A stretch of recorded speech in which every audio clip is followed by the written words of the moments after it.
बिस्मिल्लाहिर्रहमानिर्रहीम। अस्सलाम वालेकुम। मैं मोहम्मद अब्दुल्ला चीमा और आप देख रहे हैं हमारा आज का नया व्लॉग। सबसे पहले तो आप सबको रमज़ान मुबारक की बहुत बहुत मुबारक हो। अल्लाह ताला से दुआ है कि अल्लाह ताला हम सबको रोज़े रखने की, सच्चे और पक्के रोज़े रखने की और अपनी पूरी इबादत करने की तौफीक अता फरमाए और हमारे रमज़ान को हमारे लिए रहमतों, नेमतों और बरकतों का जो है ज़रिया बना दे। जैसा कि आपको पिछली वीडियो में बताया था कि हमारा आज का टॉपिक जो है ये भी सेहत के शोबे से रिलेटेड होगा। सेहत के शोबे में एक ऐसा अवामी मनसूबा था जो हकीकी मानों में अवामी फलाही मंसूबा था। अब कह सकते हैं कि पिछले 74-75 सालों में जो सेहत के शोबे में जो डेवलपमेंट हुई है उसमें शायद सबसे बेहतरीन डेवलपमेंट थी, जिसको किसी ने अपनी जाती अना के लिए और कुछ लोगों के मुफाद के लिए जो है वो तबाह कर दिया। तो अगर हम देखें तो अगर सेहत का ओवरव्यू लें अगर इस शोबे का, तो 1947 से लेकर 2004 तक पाकिस्तान में सेहत के नाम पर बिल्डिंग्स तो बनी थी, लेकिन उसमें डेवलपमेंट नाम की कोई चीज नहीं थी। मतलब डेवलपमेंट हमारे यहाँ पे अमारात बनाने को समझा जाता है, लेकिन असल डेवलपमेंट होती है कि आप उनके अंदर जो फैसिलिटीज दे रहे हैं और ऐसी फैसिलिटीज के उसके बाद आवाम को कहीं और जाने की जरूरत ही ना पड़े, ऐसा कुछ भी नहीं था।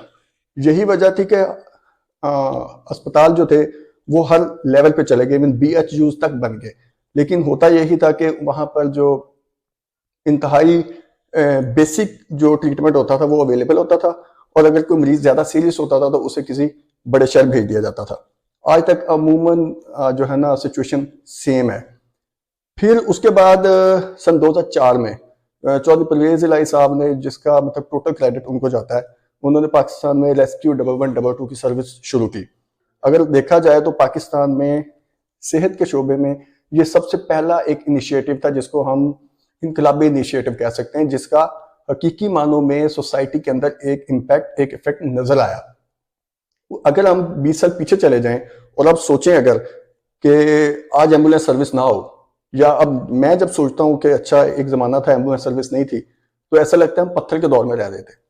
टेक्निकली तो इस सर्विस को 1960-70 में शुरू हो जाना चाहिए था, लेकिन शुक्र है कि चौधरी परवेज इलाही साहब ने इनिशिएटिव लिया, इसको कायम किया, और इस रेस्क्यू सर्विस की वजह से जिंदगियां बचाने वाली तो अल्लाह की जात है, लेकिन कोई ना कोई उसने वसीला रखा होता है। लाखों लोगों की जिंदगियां बर वक्त अस्पताल पहुंचने से बची हैं। और अगर मैं ये समझता हूं कि चौधरी परवेज इलाही साहब जो हैं उनको आखिरत में इसका बड़ा अजर मिलेगा, और बल्कि हम दोस्त अक्सर बैठ के ये सोचते हैं कि परवेज इलाही साहब जो पुलसरात से गुजरेंगे तो उस एम्बुलेंस में बैठ के गुजरेंगे, क्योंकि ये हकीकी एक अवामी फलाह का मनसूबा था और इसका क्रेडिट उनसे कोई नहीं ले सकता। बाद की हुकूमतों को हम ये जरूर देते हैं क्रेडिट कि किसी ने इस मंसूबे को रोका नहीं, जैसा कि पाकिस्तान में नॉर्मली होता है कि एक हुकूमत आती है, एक काम करती है, अगली उसको रोक देती है।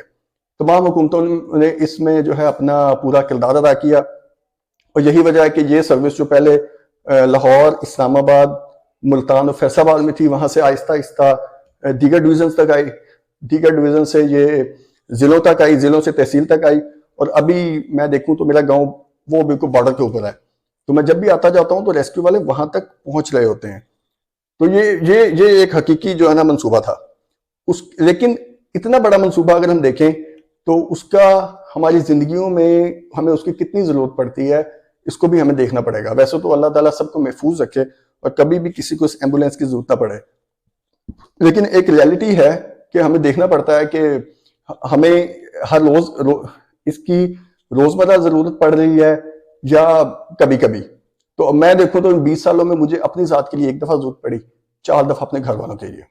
एहसन साहब बैठे हैं हमारे डायरेक्टर प्रोड्यूसर, तो इनके घर भी 1 या 2 दफा जरूरत पड़ी इन 20 सालों में, इतने बड़े प्रोजेक्ट की।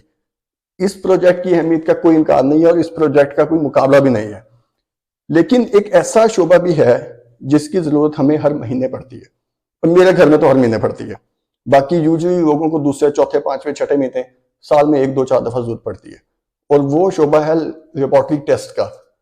क्योंकि किसी भी बीमारी के डायग्नोस के अंदर सबसे इंपॉर्टेंट चीज जो होती है वो लेबोरेटरी टेस्ट होता है। लेबोरेटरी टेस्ट आपको पता है पाकिस्तान में प्राइवेट सेक्टर उसमें छाया हुआ है, इनफैक्ट एक माफिया बना हुआ है, और वो इतने महंगे हैं कि गरीब आदमी तो उनको अफोर्ड ही नहीं कर सकता, और सिर्फ जो जिनको अल्लाह ने इस्तात दी है वो उसको अफोर्ड कर सकते हैं। तो गरीब आदमी तो बेचारा सिर्फ अलामात के ऊपर दवाई खा रहा होता है, और डॉक्टर भी उनको टेस्ट तजवीज नहीं करते कि ये शख्स दवाई अफोर्ड नहीं कर सकता तो टेस्ट कहां से करवाएगा। यही वजह है कि ये जो डायग्नोस का सिस्टम है ये पाकिस्तान में को बहुत बेहतरीन नहीं है।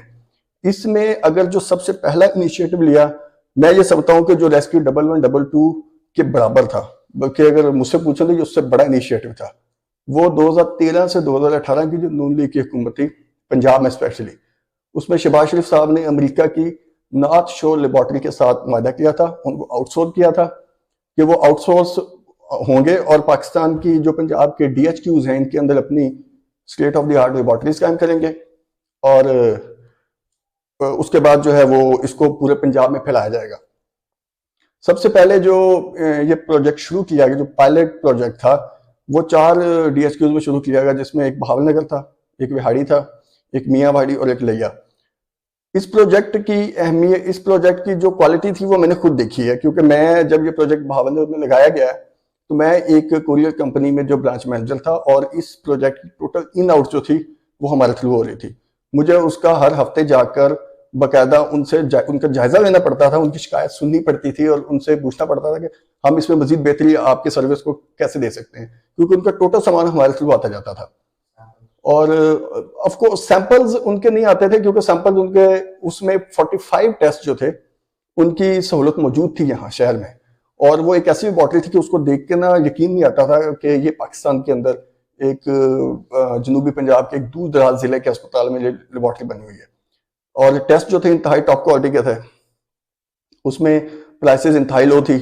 मैं जब जाता था, मैं अपनी जाती तौर पे आपको बताऊं तो विटामिन डी के टेस्ट हमारे घर में रेगुलर होते थे, लिपिड प्रोफाइल के और ये थायराइड प्रोफाइल वगैरह 200-300 रुपए में होते थे और आउटस्टैंडिंग। इधर आपने उनको सैंपल दिया, शाम को आपको रिजल्ट मिल गया। और प्राइवेट लैब्स जो थी इस दौरान वो बिल्कुल खाली पड़ी हुई थी। गरीब आदमी जो पहले टेस्ट करवा ही नहीं सकता था वो वहां जाना शुरू हो गया, अमीर आदमी जो पहले प्राइवेट लेबॉर्ट्री से करवाते थे वो सारे इधर मुंतकिल हो गए। अगर हम इसका जायजा लें तो 2017 से 2019 तक इन लेबॉर्ट्रीज का अगर ऑडिट करवाया जाए तो आपको पता चलेगा कि इनका जो इनकम थी वो बहुत नीचे आ गई थी। और 2019 के बाद जब इस लेबॉर्ट्री को बंद किया गया तो उसके बाद देखा जाए तो आपको एक होश रुबा जो है वो स्टैट्स मिलेंगे कि उसके बाद इनकी इनकम कितनी ज्यादा बढ़ी है। इस लेबॉर्ट्री का जो सबसे बड़ा एक फायदा हुआ था या जो हमने देखा था वो भी मेरी अपनी जात का एक एक्सपीरियंस है कि मेरे वाले साहब को 2018 में हार्ट अटैक हुआ तो उनको हॉस्पिटल लेके गया तो पता चला कि जी एक ब्लड टेस्ट है जो 12 घंटे के बाद होता है, और वो डॉक्टर साहब ने लिख के दिया। 12 घंटे के बाद रात 1 बजे वो लैब असिस्टेंट आया, उससे सैंपल लिया, सैंपल लेके उसने 2 बजे वो टेस्ट का रिजल्ट दे दिया। बाद में मुझे पता चला कि ये जो टेस्ट है ये बताता है कि हार्ट अटैक किस लेवल का हुआ था। उसके बाद फिर जो फर्दर प्रोसीजर होता है या फर्दर ट्रीटमेंट होता है उसको कंटिन्यू किया जाता है। वो खैर हुआ और वो अल्लाह का शुक्र है सब बेहतरीन हो गया। ठीक 1 साल के बाद दोबारा यही हुआ, वही बात हुई कि वो 12 घंटे बाद लैब असिस्टेंट आया 2019 में और वो सैंपल ले गया और वो रिजल्ट आया और काम चल गया। तो मैंने डॉक्टर साहब से तब पूछा कि जब ये टेस्ट पहले कहाँ होते थे? उन्होंने कहा कि पहले हमारे पास सहूलत नहीं थी और हम इनका सैंपल्स जो थे वो लाहौर भेजा करते थे, वहां से 40 घंटे के बाद या 48 घंटे के बाद वहां से उसका वो आता था, रिजल्ट आता था, और तब तक मरीज जो है वो हवा में लटका रहता था, क्योंकि उसका सिर्फ ब्लड थिनर्स के थ्रू एक जो बुनियादी ट्रीटमेंट है वो किया जा रहा होता था। और फिर उसके बाद ये हुआ कि जो 2018 के एंड में जब तहरीक इंसाफ की हुकूमत आई तो वजीर आजम इमरान खान साहब थे और वजीर सेहत जो थी वो यास्मिन राशिद थी। इन लोगों ने फौरी तौर पर उस मंसूबे को बंद करने का काम शुरू कर दिया और उस पर रीजन ये बताई थी कि ये मंसूबा शुरू किया गया जनाब करप्शन के लिए, किकबैक्स के लिए, कमीशन के लिए, और इस मंसूबे की पाकिस्तान को कतई कोई जरूरत नहीं है। जबकि इस मंसूबे का जो प्लान था वो ये था कि पहले 4 शहरों में शुरू होगा, फिर हर साल इसमें कुछ शहर ऐड होंगे और फिर ये पूरे पंजाब के DHQs में और उसके बाद THQs में जाएगा। अगर हम देखें तो आज हो गए 7 साल। 7 सालों में अगर हर साल 4 अस्पताल भी ऐड होते तो इस वक्त पूरा पंजाब कवर हो चुका होता।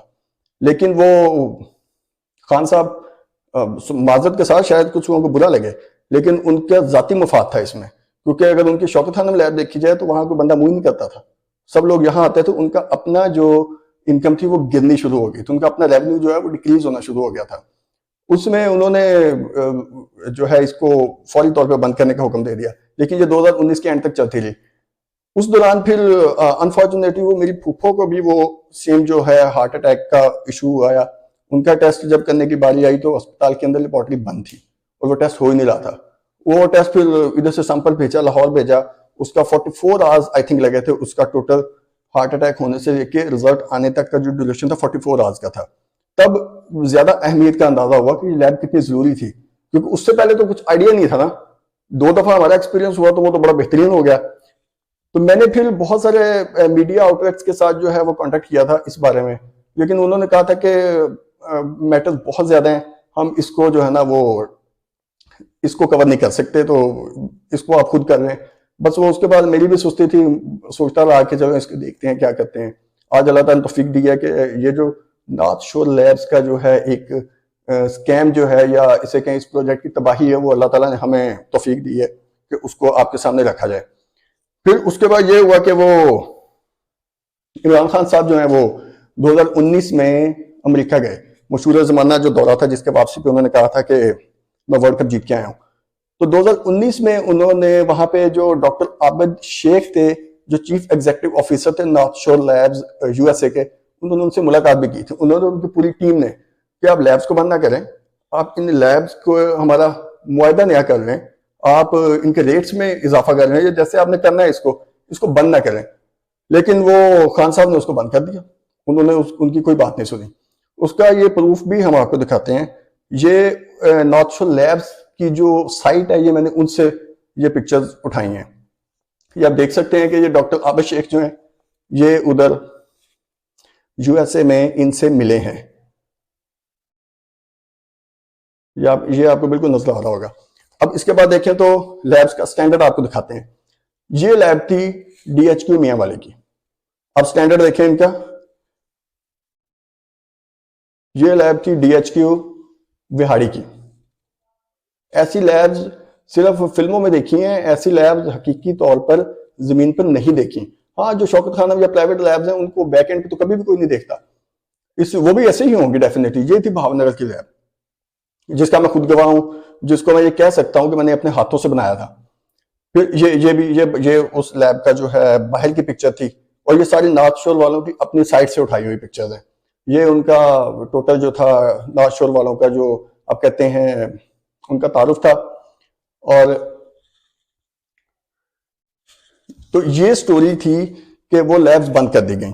अब उसमें हम देखें तो इसमें जो सबसे बड़ा एक फ्लॉ है वो नून लीग की सोशल मीडिया टीम का भी है। अब जब सोशल मीडिया टीम आती है नून लीग की, तो मैं उनको ये कहता हूँ नून लीग की निकम्मी सोशल मीडिया टीम, कि उन्होंने इस लैब के बंद होने पे कोई ट्रेंड नहीं चलाया, अवाम को आगाही नहीं दी। और मैं यकीन से कह सकता हूँ कि मैं ही शायद आपको पहली दफा ये बता रहा हूँ, आपको शायद इससे पहले पता भी नहीं था इस मामले का कि ये कितना बड़ा एक मंसूबा था जिसको सिर्फ अपने प्रोजेक्ट को बचाने के लिए उसको बंद कर दिया गया। तो मैं इसमें अब जो आतिफ लऊ साहब हैं वो डेफिनेटली हमारे शहर की हैं, सारी जिंदगी हमने इकट्ठे गुजारी यहाँ पे, तो लगता तो बुरा है उनको यूं कहना, लेकिन मैं यही कहूँगा आतिफ लऊ साहब आप सोशल मीडिया टीम को हेड कर रहे थे और आप इतने निकम्मे हैं कि आपने शहर का जो प्रोजेक्ट था जो बंद हुआ और जिसके बंद होने पे पूरे मुल्क में शोर मच जाना चाहिए था, आपने उसको एक मिनट की तवज्जो नहीं दी। अवाम को पता तक नहीं चला कि उनके हक पे कितना बड़ा डाका डाल दिया गया। तो उसके एंड में मैं यही कहूंगा, अब चूंकि नून लीग की हुकूमत आ गई है, वजीर आजम भी इनका है, वजीर आला भी इनकी है, तो मैं उनसे बहुत ज्यादा रिक्वेस्ट करूंगा कि इस प्रोजेक्ट को फौरी शुरू किया जाए, क्योंकि लैब्स के मामला बहुत हसास होते हैं और किसी भी शख्स की जिंदगी बचाने के लिए उसकी बीमारी को डायग्नोस करना बहुत जरूरी होता है। तो आज भी मैं एक्चुअली ये जो वीलॉग कल आना था, लेकिन कल से मैं और मेरी टीम जो है वो डीएचक्यू में थे, वहां पे मालूमात ले रहे थे और हम उनसे, हमारी कोशिश ये थी कि उनसे परमिशन लें और वो जो खाली कमरा है जहाँ की जमाने मशीनें हुआ करती थी, जिसकी अभी आपको हमने पिक्चर भी दिखाई है, तो वहां बैठ के इस वीलॉग को करें। लेकिन उनके अपने कुछ प्रॉब्लम थे या उनके अपने कुछ तहफ़्फ़ुज़ात थे जिसकी वजह से उन्होंने हमें अलाउ नहीं किया और हम पूरा एक दिन लेट हुए हैं इस मंसूबे को कवर करने में, इसका आपको जो है आगाही देने में। तो मैं रिक्वेस्ट करूंगा दोबारा वजीर आजम पाकिस्तान से और वजीर आला पंजाब से कि इस लैब के प्रोजेक्ट को, जो आपका दिया हुआ प्रोजेक्ट था और हकीकी मानों में सेहत के शोबे में एक इनकलाबी प्रोजेक्ट था, इसको फौरी तौर पर शुरू करें ताकि आम आवाम जो है उसको सही मानों में एक फायदा मिल सके। दूसरा, कल का टॉपिक आपको बताते हैं। कल का जो अगली वीडियो का टॉपिक होगा, जो पंजाब में सफाई मुहिम जारी है, तो हम आपको बताएंगे कि सफाई मुहिम कैसी चल रही है और ये किस हद तक कामयाब है और इसमें क्या क्या इस वक्त फ्लॉज आ रहे हैं। इसका इख्तिताम अब करते हैं तो एक दुआ के साथ करते हैं कि अल्लाह ताला हम सबको जो है वो सच बोलने की, हक बोलने की तौफीक अता फरमाए